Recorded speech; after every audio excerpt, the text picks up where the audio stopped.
So now I want to once again bring up the thing of, you don't really know what the alternative right was, whatever this was that you were referring to. You're kind of using it as a euphemism for fascists and Nazis and things like that.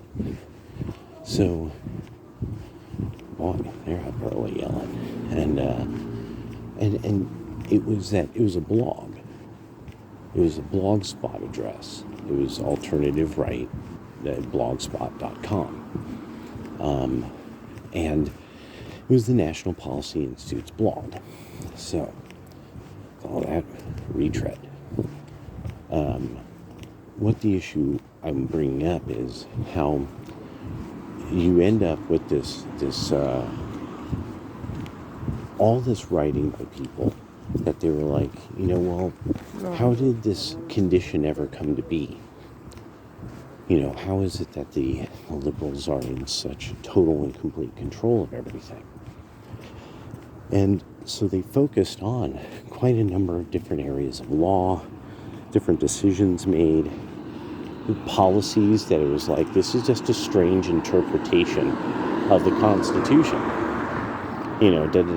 Well, you see, because Trump got so many scoops, we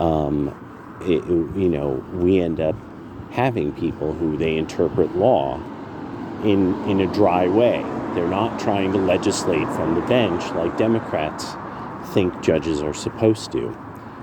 And now it's becoming open and clear that Democrats do believe judges are supposed to be a part of the Democratic Party's legislative agenda, and that they're supposed to set that agenda and make and thwart what the right is doing and figure out any contrivance to do so. And that's become clear now.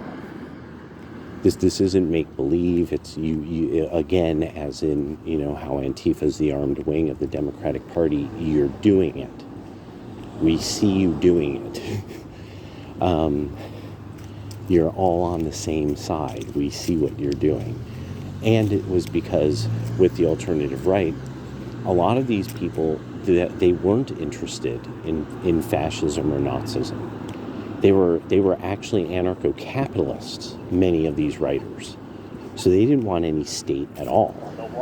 Nobody's ever taken, this is why this is one of the most dangerous groups in all of political history, is the anarcho-capitalists, because no one can discuss them, because they were so influential.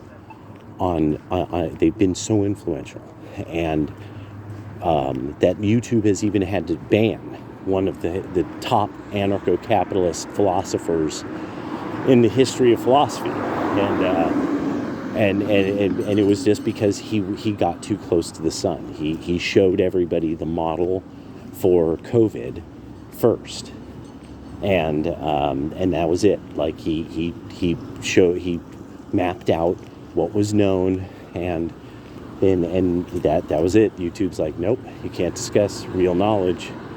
You gotta get it through us. We gotta get it through the members of the Democratic Party and former Obama administration who work for us. We decide what is the truth about COVID. And so